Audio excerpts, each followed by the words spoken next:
tagumpay o kabiguan, ng ligaya o lungkot. Kaya marapat lamang na tanggapin si Jesus bilang tagapagligtas at Panginoon. At matapos yun ay panariwain ang katapatan at paglapit sa Kanya bawat araw o day by day. Ang day by day ay naglalayong umalalay sa pang-araw-araw na pamumuhay. Narito po si Kuya Ed Lapis sa mensaheng pinamagatang Free Medicine.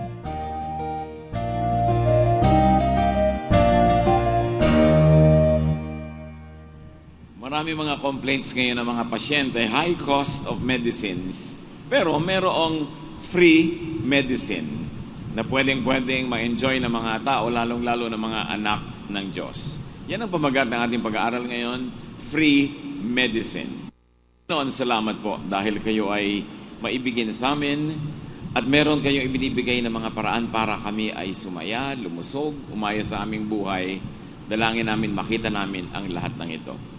Sa sandaling ito, Panginoon, pagpalain niyo po kami ng iyong kapatawaran sa aming mga kasalanan.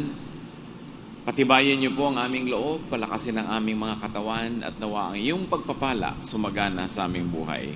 Bless us, Lord, with words that will teach, that will set us free, and will empower us. In the name of Jesus, we pray with thanksgiving. Free medicine. Sabi po sa Proverbs 17:22, a cheerful heart is a good medicine, but a crushed spirit dries up the bones. Pagka masayahin ang puso, napakabuting gamot daw ito sa napakaraming karamdaman. Pero kung malungkotin naman ang puso, sobrang lumalala. Daig mo pa ang may sakit ka sa buto, daig mo pa ang may cancer sa buto, na natutuyo ito at nagkakaroon ng napakaraming sakit dahil sa lungkot ng espiritu ng tao. How to be cheerful? How to have free medicine? Napakahalaga na ito ay ating makita sa katuruan ng Biblia. Philippians 4:8, keep your bodies on whatever is true. Keep your minds on whatever is true, pure, right, holy, friendly, and proper. Don't ever stop thinking about what is truly worthwhile and worthy of praise. Dito ay pinapakita sa atin at tinuturo kung ano ang dapat pagtuunan ng ating isip. Kung ano ang dapat na laging isipin at kung paano dapat mag-isip ang tao. At kung iisa-isahin natin, sinabi, keep your minds on whatever is true. You want to be happy, you want to have free medicine, you want to avoid a lot of illness or even cure it, you have to stick to whatever is true. At meron namang common sense ito dahil truth prevails. Truth gives peace and peace gives joy. Pagka tayo ay maraming kasinungalingan, nabubuhay sa kasinungalingan, hindi tayo nagkakaroon ng kapayapaan dahil kahit anong oras pwede tayong mabisto, pwede tayong mabuko ng mga tao at malaman na meron pala tayong kasinungalingan. At pag hindi ka na payapa, hindi ka tahimik tungkol dito, natural, maapektuhan ang iyong katawan, ang iyong kalusugan, ang iyong appetite, maging ang iyong pagtulog. So you want to be happy, you want to have the free medicine of happiness, keep your mind to whatever is true and also to what is pure. Yung walang halong mga sisinungaling, walang halong impurities, walang halong mga kasamaan ang ginagawa at iniisip natin because pure is healthful. Kahit yung mga gumagawa ng mga gamot, gumagawa ng mga pagkain, nagsaserve ng mga diets, sabi na pure ang mga ingredients, walang kopya, walang daya, walang synthesized or synthetic. Dahil what is pure is healthful and strong.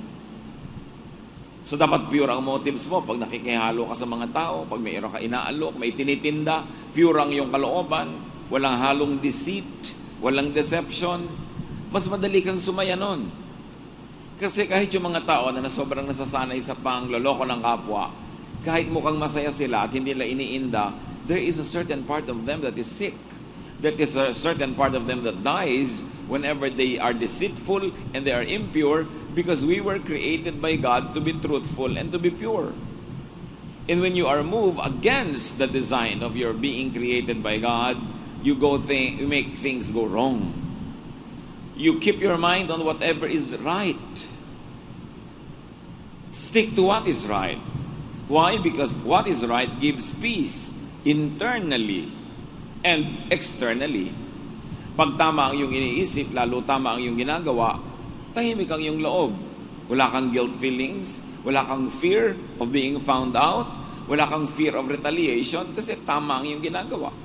So meron ka internal peace, which of course translate into good appetite, good sleep, good rest, which translates to health. And peace, of course, this external, will help you improve the quality of your life. Pag tama ang iyong ginagawa, wala kang ginagawa ng mali, wala kang atraso sa kapwa, hindi ka natatakot na paghigantihan ka nila, hindi ka nila hinahabol-habol, pinaparusahan, pinapahirapan, it is good for your health. Kaya pagka yung mga spiritual principles na ito ay in-apply natin sa ating buhay, makikita natin na merong actual physical benefits. That's why the Bible tells us to keep your mind on whatever is holy. Because holy is sublime. Holy is uplifting and even curative. God is holy and God heals.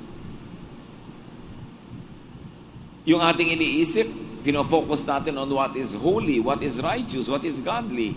Ang ating mode of living, ang ating style of living, ang ating methods of living ay yung makadiyos.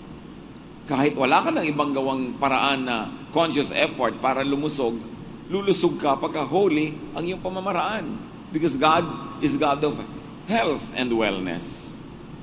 At sabi pa sa atin, keep your minds on what is friendly.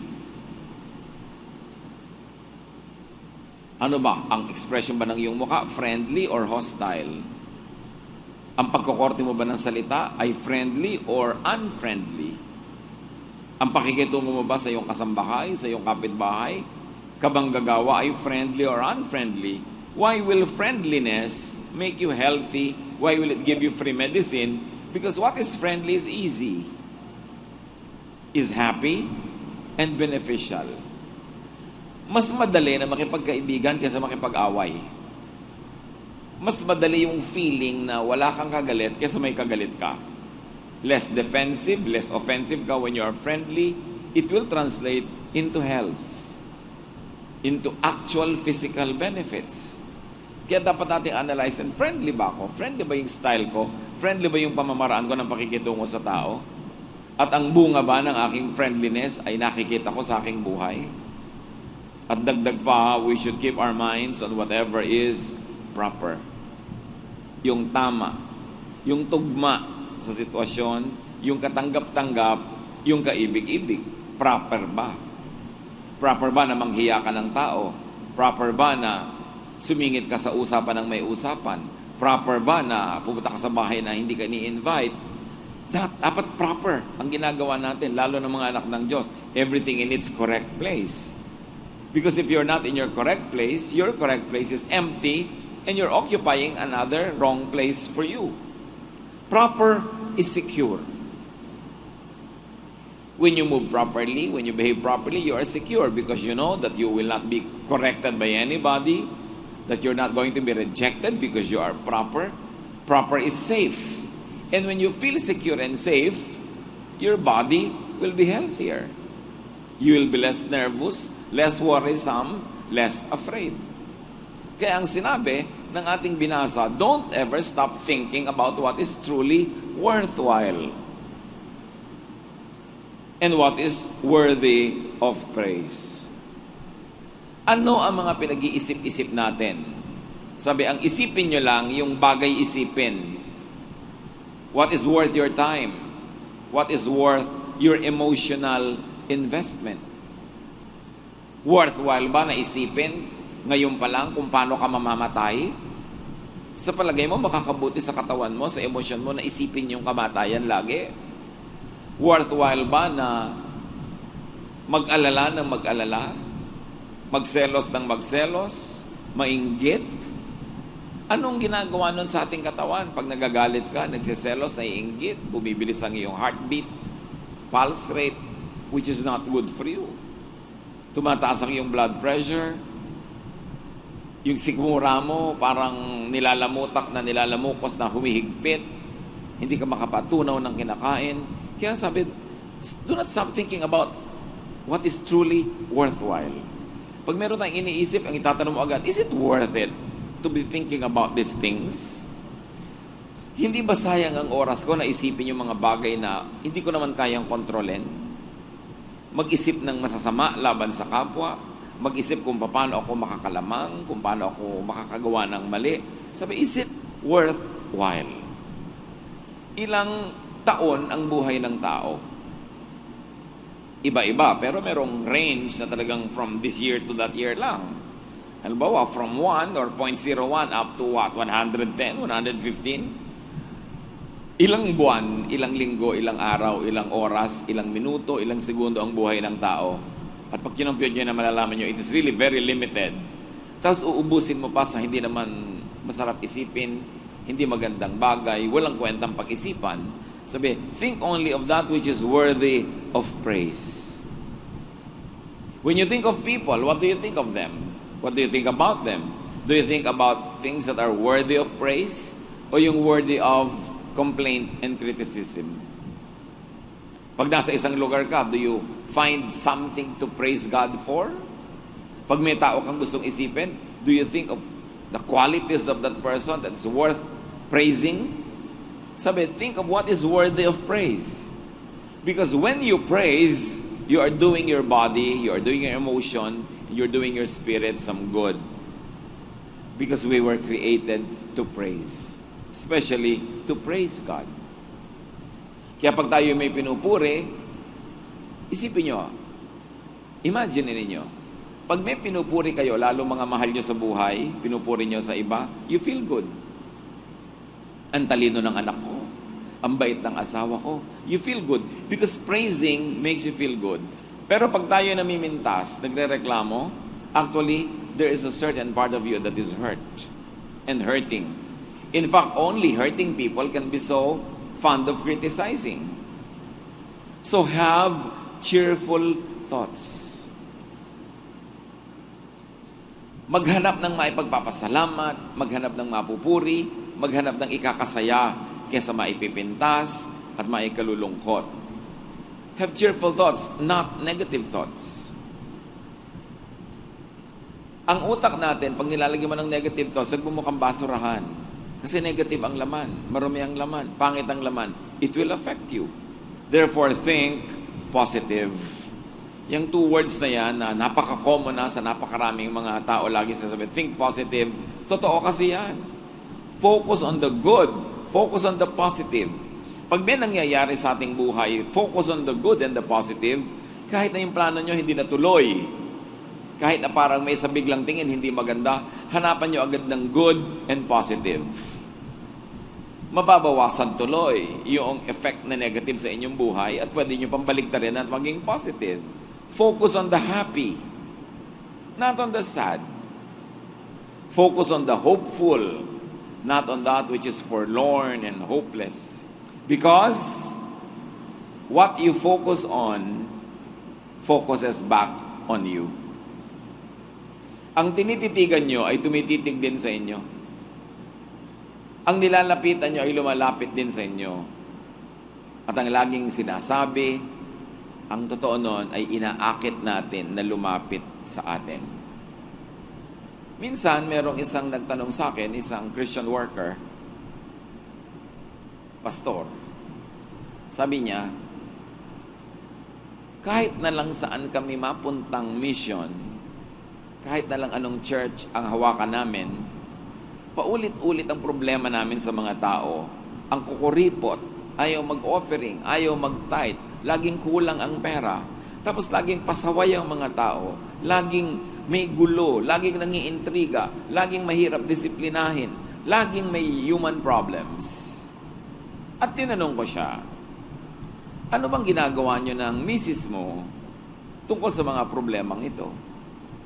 So niya, lagi namin dinidiscuss. Lagi niya dinidiscuss. At agree naman kayo with each other na yung mga tao walang kwenta. Sabi, totoo naman eh. na ang mga tao kuripot. Totoo naman. Ang mga tao pasaway, intrigera. Totoo. Sabi ko, kasasabi nyo, kauulit nyo, kaya nagpapaulit-ulit ang kwento. Because there is power in the spoken word. Sabi ang mga member natin, ang kulit, ano? Lalong kumukulit sila. Merong himalang nagaganap beyond explanation na pag lagi mong sinasabi, nagkakatotoo. Which is not impossible kasi when God speaks, nagkakatotoo. God said, let there be light. Nagkaroon ng light. God said, let there be this, let there be that. Nagkaroon. Tayo, we were created in God's image. Therefore, there is a bit of the divine creator in the creation in us na ang sinasabi din natin, nagkakatotoo. Sabi ko, kung gusto nyong maiba yung mga ugali ng mga taong nasa paligid nyo, ibahin nyo rin ang uri ng kwentuhan nyo mag-asawa tungkol sa kanila. Ang pag-usapan nyo kung ano yung mabuti, kung ano yung maganda. Because that is worthwhile, that is worthy of praise. Think about such things.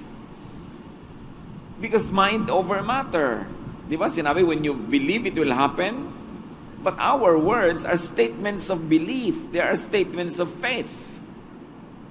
Kaya pagka umagang-umaga pa lang, sinabi mo, ay buwisit na araw ito. Sira na ang araw ko. Obserbahan ninyo, masisira talaga. Sinabi nyo na eh. Yung bata, naandyan, nakikinig, nag-uusap kayong dalawa magkumare. Alam mo yung anak ko na yun, ang kulit-kulit niya, tikas-tikas ng ulo niya, hindi nakikinig. Nadidinig niya, lalong kukulit. Pero kahit ang likot-likot ng bata, pag sinabi mong, alam mo yung bata na yan, hindi yan malikot. Ang bait-bait yan. Pag nadinig niya, biglang bumabait din yan. Sinasabi nyo kasi. Anong pinagsasasabi nyo tungkol sa asawa nyo? Tungkol sa biyanan? Paano mo ba papalitan ang reality? Mera dalawang level ng reality. Spiritual reality at physical reality. Kaya sabi sa Bible, our battle is not against flesh and blood. It's against principalities in the air. Sabi niya, ang totoong bakbakan, hindi physical, spiritual. Doon ka dapat manalo sa spiritual level in heavenly realms. Pag nanalo ka doon, susunod yung earth, yung physical level, mananalo ka rin. Kaya pagka sa isip mo, nagpasya ka na ganito mangyayari, at isinunod mo ang lahat ng dapat na gawin, mangyayari nga. Pag sinabi mong, papasa ako sa board, tapos ginawa mo lahat ng dapat mong gawin na tama, nag-aral ka, inayos mo yung katawan mo and everything, pumapasa ka nga. Pero pag sa simula pa lang, naku, baka mag-fail ako, ay nagkakanda failure nga. Sinabi mo na eh. Kaya importante, dinidisiplina natin ang sinasabi natin. So, paano natin papalitan o sisikaping makatulong makapalit sa ugali, sa reality ng mga tao sa paligid natin? By changing how you think about them. By changing how you talk about them. Dahil yun ang spiritual level. Doon mo gawin. At pag ginawa mo yun, sinabayan mo pa ng panalangin, at ang gusto na mangyari ay mabuti para sa mga tao, bantayan mo kung paano mangyayari. Kita nyo yung puno na ayaw walang bunga? Sinabihan ni Jesus, nawa, wag ka na mamunga kahit kailan. Naluoy. The power of the word. Pag sinabi ni Lord, oy, patay, bumangon ka, bulag, makakita ka, nangyayari, sinasabi. In other words, yung sinasabi mo kasi may equivalent na kapangyarihan sa isip mo. At yung isip mo nasa spiritual reality, nasa spiritual world, wala sa physical world. You fight the battle there first. Kaya sinabi ni Lord, nothing is impossible for those who believe. Now, yung mga sinasabi natin tungkol sa tao, tungkol sa weather, it is a statement of our belief. It is a statement of faith, and therefore, we reinforce it becoming more and more physically real in our lives. Pag meron kang gustong baguhin sa iyong buhay, di ba ang una mong babaguhin? Yung pag-iisip. Tulad ng mga gustong tumigil manigarilyo, lagi na lang nagbabackslide, laging naninigarilyo sa sulok-sulok, laging sumisingit. Pag may ganun, tinatanong ko sabi, Pastor, paano ko pa kaya talaga matitigil ang paninigarilyo? Teka muna, nagpasya ka na ba talaga natitigil? Opo.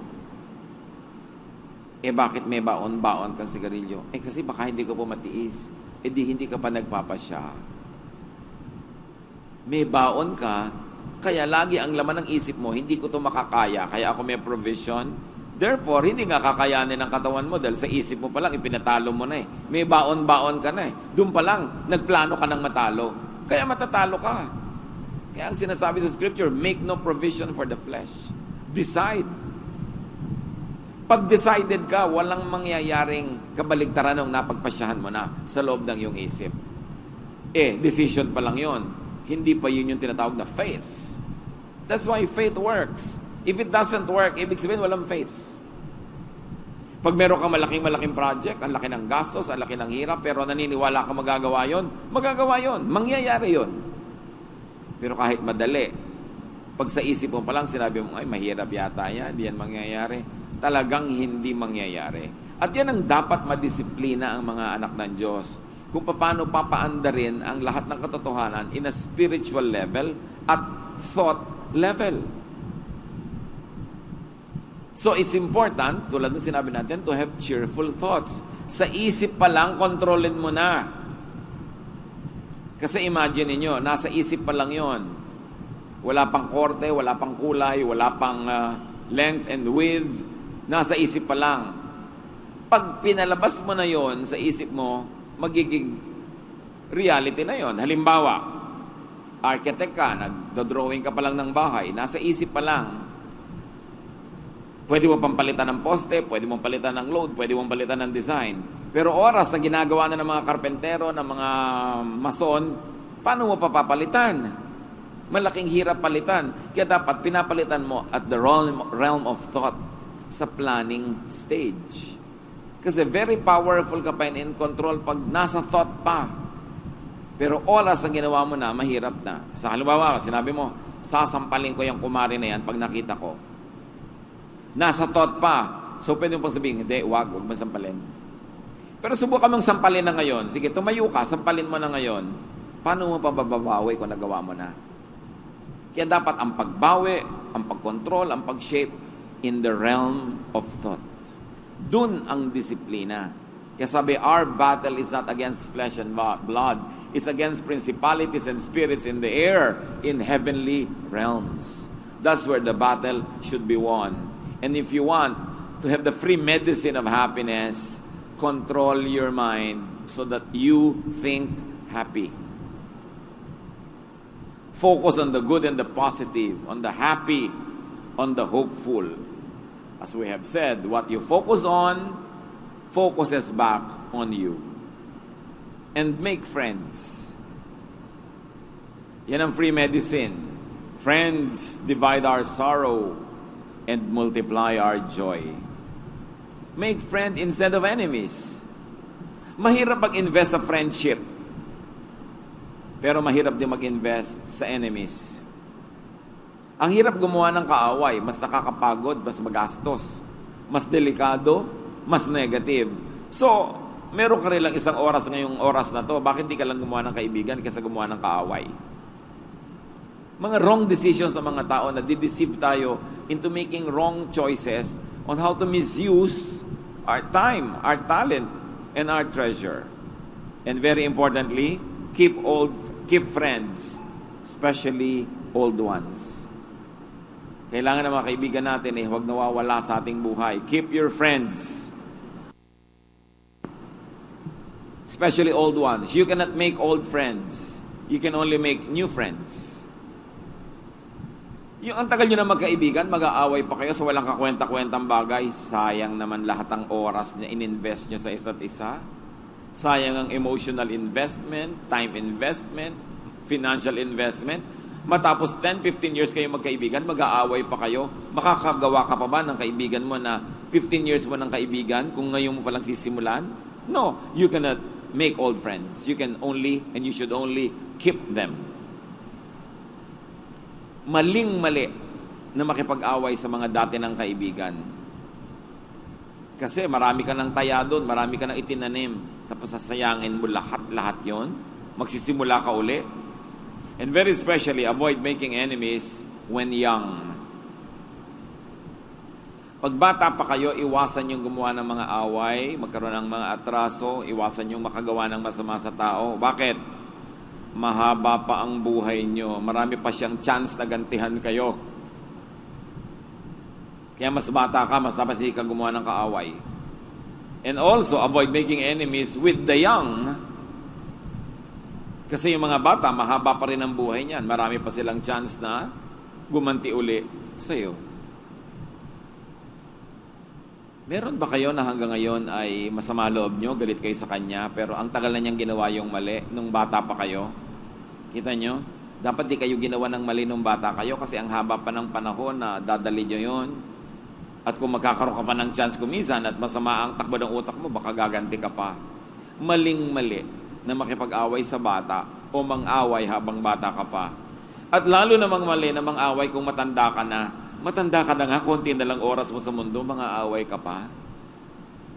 Hindi mo na lang i-maximize na sumaya, may magpasaya sa'yo. Napakahalaga to make friends. And of course, you want a free medicine? Encourage people. Why is encouraging others some kind of a medicine?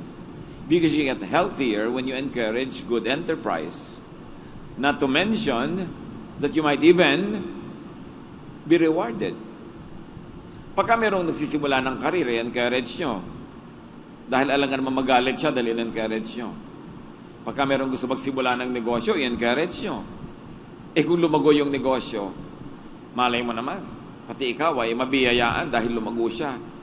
Pero kung dinidiscourage mo siya, tapos lumago yun, naku, wala kang matatanggap na anumang biyaya mula doon. Baka paghigantihan ka pa. Kung kailanganin mong tulong niya, baka hindi ka tulungan. Dahil sabi niya, nung nagsisimula ako, tinulungan mo ba ako? In-encourage mo ba ako? Maling-mali, mga kapatid, na mang-discourage. Ang tama lang na i-discourage yung gagawa ng kasalanan. Gagawa ng mali, i-discourage mo yon. Pero yung nagsisimula, gusto niyang subukan na maging singer, oy, ang pangit-pangit ang boses mo. Huwag mong gawin yan. Alam niyo, kahit totoong pangit ang boses niya, magagalit pa rin sa inyo eh. Kung in-encourage mo, naging star. I'm sure, maraming maibibigay sa iyong biyaya yun, naging star siya. Pero kung diniscourage mo, tas naging star pa rin, wala. You will not get anything from her stardom or from the side benefits.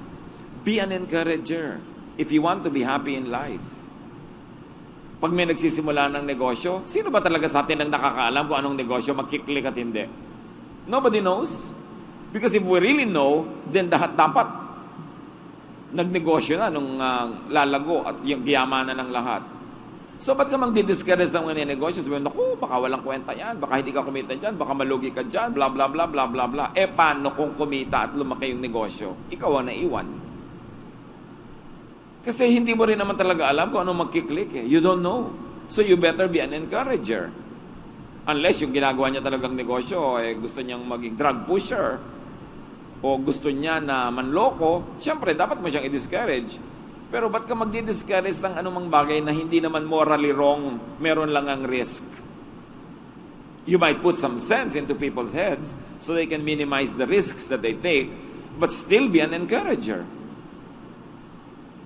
Why discourage people? Alam niyo ba kung bakit kayo malaki ang panalo kung mag-encourage kayo? Ang laki ng chance na magsasucceed ang inyong ina-encourage. Why? Siyempre, gusto niyang mag-succeed.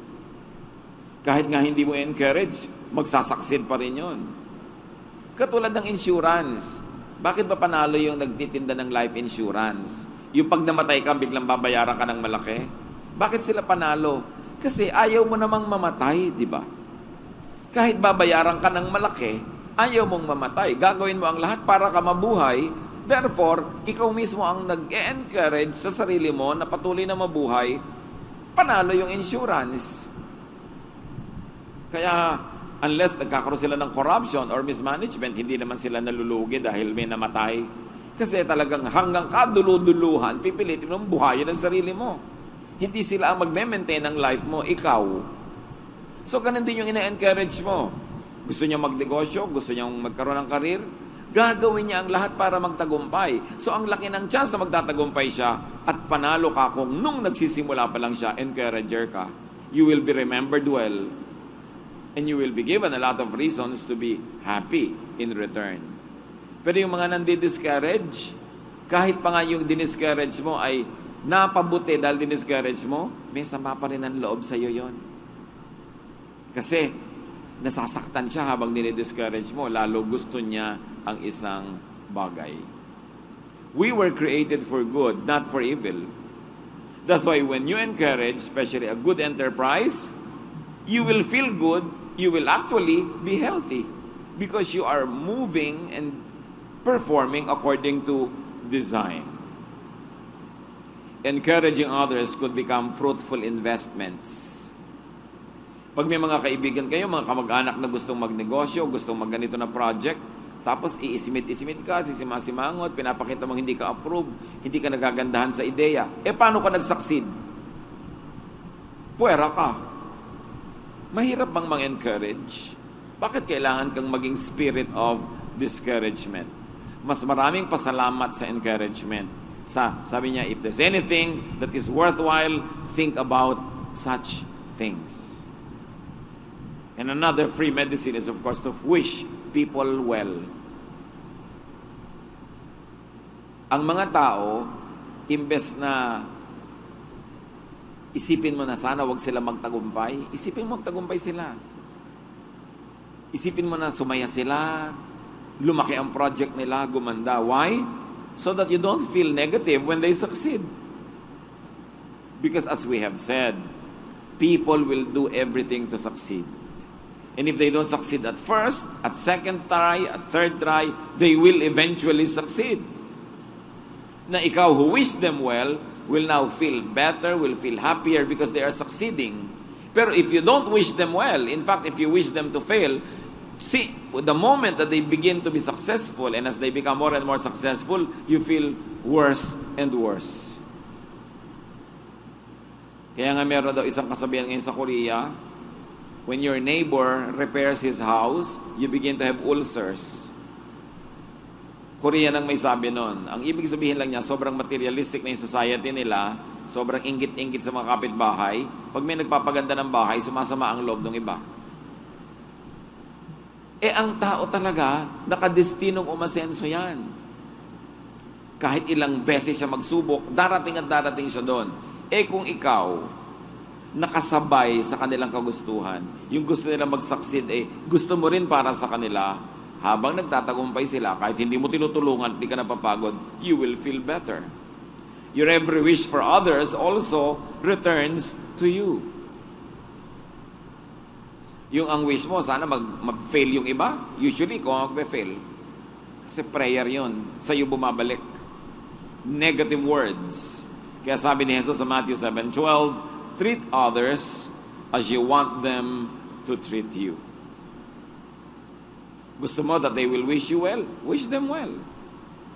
And another medicine, of course, is do not habitually complain about situations, about people. That is negative and even prophetic. There is power in the spoken word, as we have already said. Your complaints can become the truth of your life. Hindi nyo ba napapansin ang lagi nyo inirereklamo, yun ang lagi nangyayari? Reklamo ka ng reklamo, pabalik-balik lang.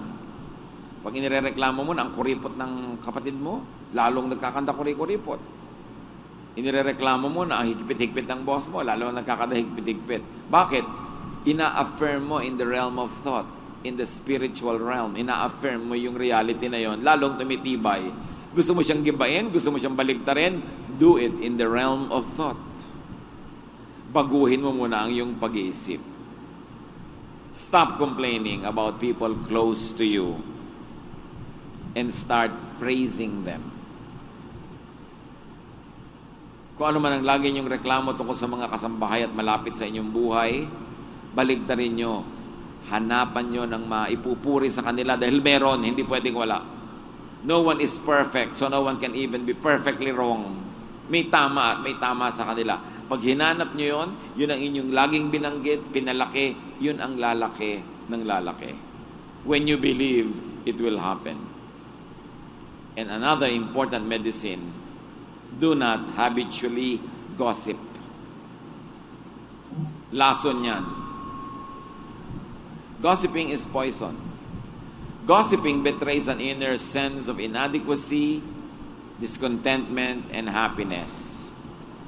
Ang mga mahilig magchismis, hindi nila napapansin, ibinibisto nila ang tunay na laman ng kanilang puso, that they feel inadequate, that they are discontented with their own lives, that they are unhappy. Tell me kung masaya kayo, kung magsasayang kayo ng oras sa magchismis tungkol sa iba. If you are positively engaged, if you are fruitful, magsasayang kayo ng oras tungkol sa buhay ng may buhay para manira ng puri ng iba, para magchismis? No. Pag chismis ka ng chismis, ang ibig sabihin lang nun, miserable ang buhay mo. At habang nagchichismis ka, lalo mong ginagawang miserable kasi ang mga sinasabi mo negative, naninira ka ng puri, nakakasira ka ng reputasyon, sa palagay nyo walang espiritu na babalik sa'yo at magbabalik sa'yo ng mga pinagsasasabi mo sa buhay. Gossiping attracts what is gossiped about. May mga nanay na ang usapan nila lagi, pinipintas nila yung anak ng may anak.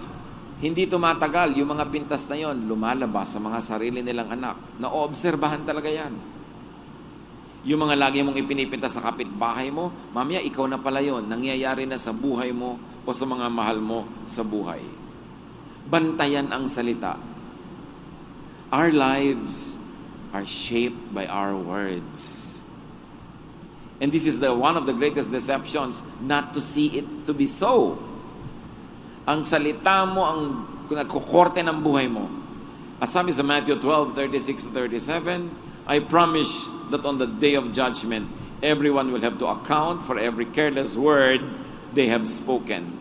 On that day, they will be told that they are either innocent or guilty because of the things they have said.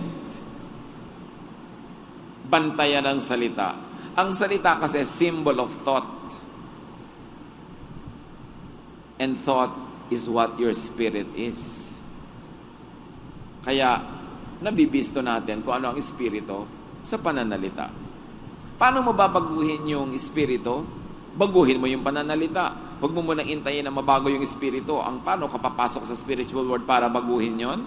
Ang baguhin mo yung nasa physical world, yung language. Dahil cyclical yan. Pag binago mo dito, pag akyat niya uli sa spiritual level, iba na siya. Change your words, and your life will change. Change the way you release words. Release blessings instead of curses. Release praises instead of complaints. This is how we change our lives. Hindi, Diyos ko, baguhin mo po ako, baguhin mo po ako. Walang binabago ang Diyos sa ganung paraan. Kasi kung binabago ng Diyos ang tao, di kasalanan niya pag may hindi nagbago. Sabi mo, Diyos pala nagbabago sa tao, ba't hindi siya nagbago? Di kasalanan niyo ng Diyos. Tao ang nagbabago sa kanyang sarili pag naiintindihan niya sa utak niya na mayroon siyang dapat baguhin at ang una niyang babaguhin yung physical level. Halimbawa, matabang ang samahan niyo mag-asawa. So kung bigyan mo siya ng kape, matabang at malamig.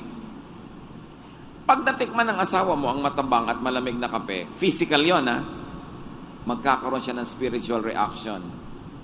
Sasabihin niya, ang espiritu ng asawa ko galit sa akin, ayaw sa akin, hindi ako mahal, o wala na akong kwenta sa kanya. Yun ang ibig sabihin ng physical na kapeng malamig. So pag ibigay mo si kapeng malamig o whatever the equivalent in your life, sinigang na matabang, di ba? Bedsheet na marumi, kung ano man yon, physical lang yon. Pero oras na binigay mo yon, may symbolized agad nun ang isang spiritual reality. Pag sinalubong mong asawa mo galing sa trabaho, ikay bangong-bango, paligong-paligo, physical yon, pero may sinasabi yon na spiritual, di ba? Pero pag dumating ka siya na ikaw ay amoy suka, amoy paksiw, gulo-gulo, may sinasabi ka rin doon, I don't care about you. I don't care to be attractive. So, mawala na rin siya ng attraction sa'yo. So, gusto mong baguhin yung spiritual, simulan mo sa physical. Gusto mong maiba ang samahan nyo mag-asawa, bigyan mo ng mainit na kape. Ang sarap-sarap na kape. May kasama pang ngiti. Physical lahat yun, pati ngiti. Pero makita nyo, maapektahan yung spirito niya. Mamaya, iba na ang trato sa inyo, iba na ang pakitungo, ikaw din maiiba. So, iniiba mo sa physical level para iba yung katumbas niya sa spiritual level. Therefore, gusto niyong maiba ang takbo ng buhay, ibahin ang mga sinasabi ng bibig. Ibahin ang mga pinag-uusapan. Subukan nyo.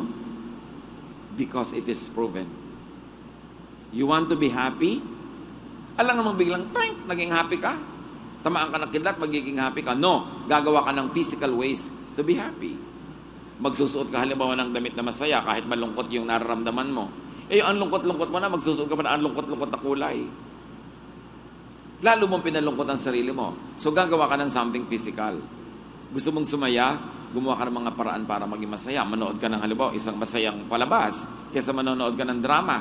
Dahil lulungkot ka na naman nun lalo. Ang pag-usapan nyo ng mga kaibigan mo, yung nakakapagpasaya.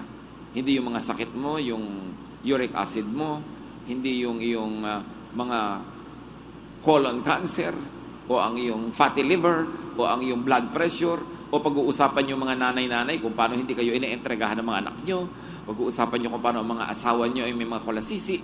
Lulungkot kayo ng lulungkot kasi yun ang topic nyo eh. Change that. You cannot always be happy, but you can be cheerful. And when you are cheerful, you can become happy later. Sabi sa Proverbs 15:13, a happy heart makes a face cheerful, but heartache crushes the spirit. When you already feel down, reverse it. Magpasaya kayo. Pag parang pangit ang simula ng umaga, pagandahin ninyo. Huwag ninyong dagdagan na sasabihin yung pangit ang araw na to, sira na. Kayo na, yun nag-affirm. Matutuloy yun. Sinabi ng bibig, susunod ang spirit. It is very important. Happiness makes you smile, sorrow can crush you. So kaya ang utos sa Psalm 32:11, rejoice in the Lord and be glad, you righteous, sing, all of you who are upright in heart. Gumawa kayo ng paraan na pasiglahin ang inyong sarili pag kayo matamlay. Pag matamlay ang samahan nyo mag-asawa, pasiglahin mo. Matamlay ang buhay pamilya nyo, pasiglahin nyo. Lahat kayo mag-contribute. Hindi yung tinatamad na nga yung mga kasama mo sa bahay na sumaya, ikaw din, dadagdagan mo pa, papalalayan ng papalala. Lulubog kayo ng lulubog. Philippians 4:4, rejoice in the Lord always. I will say it again, rejoice. It is imperative. It is a command. Be cheerful. Cheerfulness could turn into happiness. Let's say masakit ang ulo mo. Ngumiti ka imbes sumimangot. Kasi mas nakakapagod pa rin sumimangot kaysa ngumiti. Pag ngumiti ka, sinisimulan mo ang cycle of change. Kesa sa ituloy-tuloy mo't palubugin sa isang simangot. Pag umiinit ang ulo mo, bawiin mo agad. Palamigin mo siya.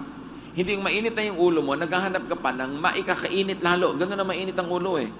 Lalong naghahanap ng error, naghahanap ng mistake para yung dating maliit na apoy ng galit niya, lumaki ng lumaki. You will self-destruct. Discipline your mind. Because by the way you think, you can heal yourself. The body was designed by the Lord to heal. Attitude is the best medicine. Happiness especially, laughter are free medicines. At pag yan ginawa natin mga kapatid, pati ang ating mga kasama, mga malapit sa atin, mahahawa.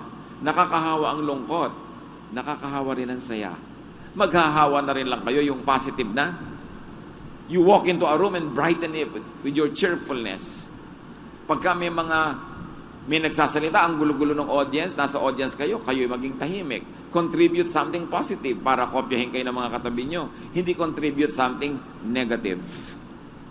Always be cooperative. Encourage what is good because we are designed to be good. And when you are good, you're working, you are performing according to design, you are not far from being happy. Review our attitudes. Lalo yung mga tao nagsasabing, madalas ako malungkot, madali ako malungkot, I feel miserable, I don't feel happy. It's mostly in your mind and it's mostly in your words. Dear God, teach us. Turuan niyo po kaming madisiplina ang aming pag-iisip, madisiplina ang aming bibig, pati body language and posture. That we will encourage what is good, what is beautiful, what is cheerful. That we will abandon thoughts that are negative, destructive, unfriendly. Teach us, Lord, to change by the changing of our minds. by changing the way we think and the way we speak. Para ang aming akitin na lumapit sa amin ay kasiyahan, kasaganaan, kagandahan. Teach us to review our ways. Teach us, Lord, to see kung kami ang lumalason sa aming mga sariling buhay, kami ang lumalason sa aming isip, sa aming katawan. Pagbulay-bulayan natin ang mga katotohanan ito, mga kapatid, and think of very practical applications in your life.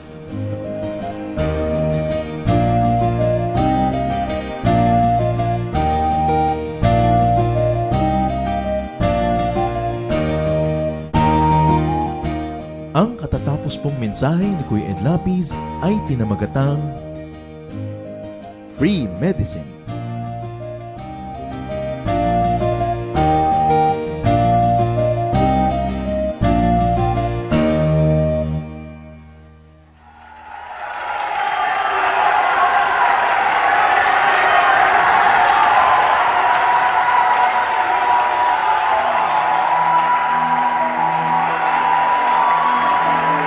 Hallelujah! Ating maghihimay ang kadakilaan ng Panginoon. Purihin ka, O Yahweh. Sambahin ang inyong ngalan. Sa lahat ng tao ng daigdig, ang iyong pangalan. Mabuhay ka!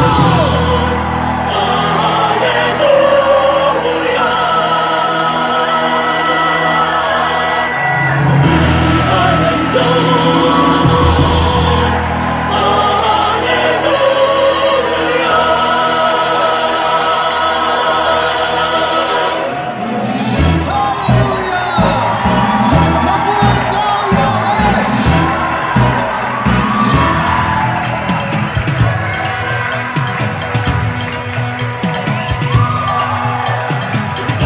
Kalima kami sa banal niyong iwan. Pag-ibig niyo'y ipagbubunyig ng buong sigla. Ating ialay kung awit sa Diyos Ama. Ihayag ang ligayang nadarama. Isigaw sa lahat ng bansa. Hallelujah!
Sabay-sabay po natin isigaw, si Jesus lamang ang buhay. Siyang tunay, si Jesus mabuhay! Lamang ang buhay, Jesus, lamang ang buhay, Jesus, lamang mabuhay. Jesus, lamang ang buhay, Jesus, lamang ang tunay, Jesus, lamang mabuhay. Jesus lamang! Jesus, lamang ang buhay, Jesus, lamang ang tunay, Jesus, lamang mabuhay. Ang iyong liwanag ang magsisilbing tanlang sa Luzon, sa Visayas at Mindanao. Isa lamang ang ating sigaw, Hallelujah!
nanggaling ang salitang kundiman?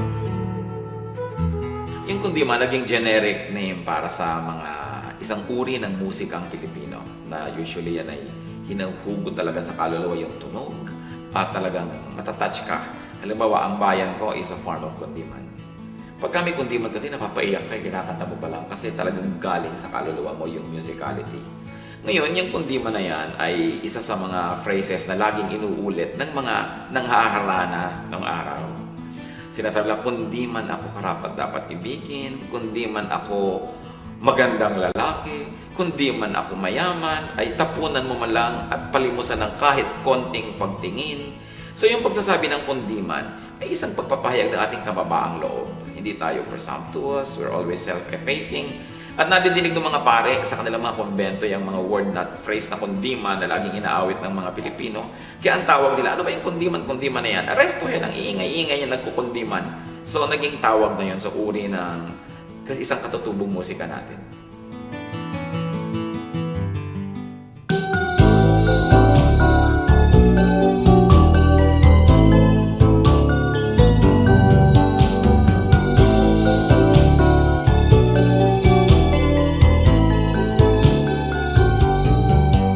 Bigyan mo ako ng pusong laging may awit, hindi nagagalit.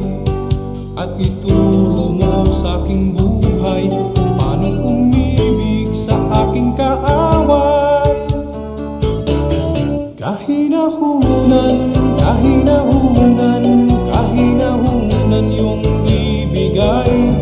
Kahinahunan, kahinahunan, bunga ng espiritong buhay. Kahinahunan, kahinahunan, kahinahunan yung ibigay.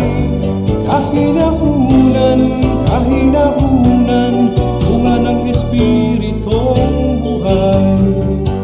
Bigyan mo ako ng pusong napaaawat, nagpapatawad, upang di ako mapaaway. Hinahon ng puso'y aking kaagapay. Kahinahunan, kahinahunan, kahinahunan yung ibigay. Kahinahunan, kahinahunan, bunga ng espiritong buhay. Kahinahunan, kahinahunan, kahinahunan yung ibigay.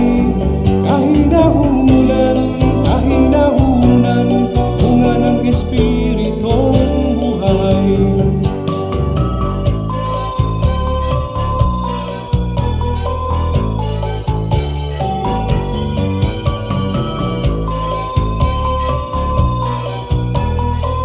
kahinahunan, kahinahunan yung ibigay.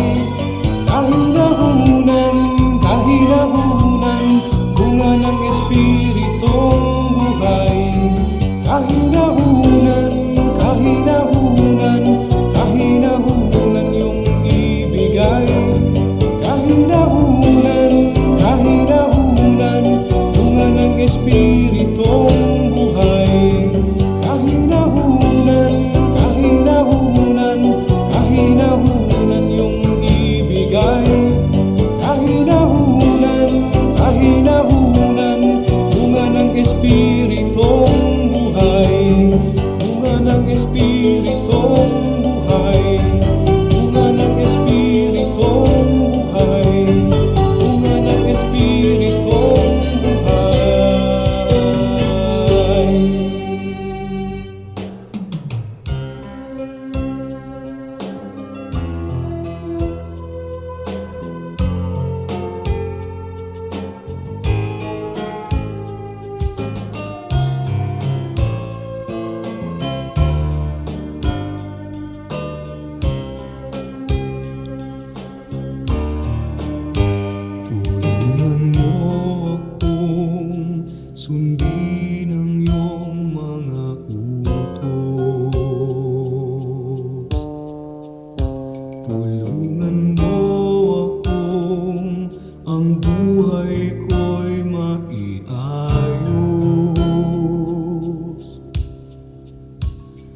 sa mga tukso, tulungan mong pigilin ang sarili ko.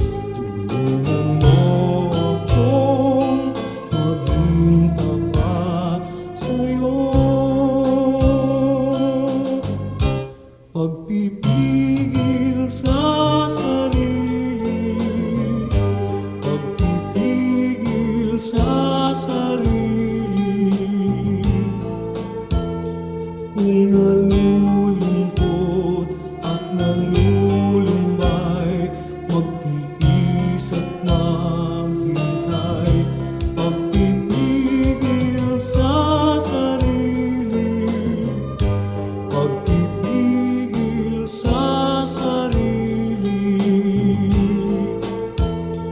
ang ituro mo sa buhay ko, Jesus.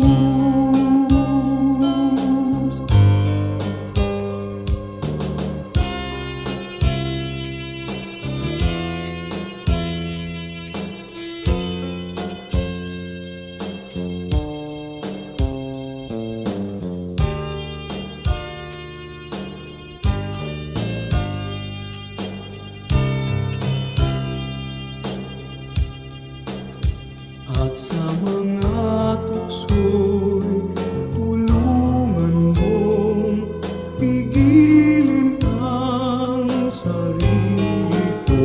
Tulungan mo akong maging tapat sa'yo. Pagpipigil sa sarili, pagpipigil sa sarili, kung nalulungkot at nalulumbay, magtiis at maghintay. Pagpipigil sa sarili, pagpipigil sa sarili, ang ituro mo sa buhay ko, Jesus.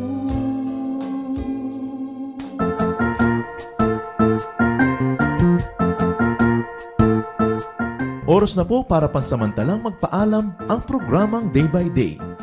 Tayo po'y magsama-sama tuwing ika-6 hanggang ika-7 ng umaga, araw-araw. Magandang umaga po at mabuhay ang Panginoong Hesus.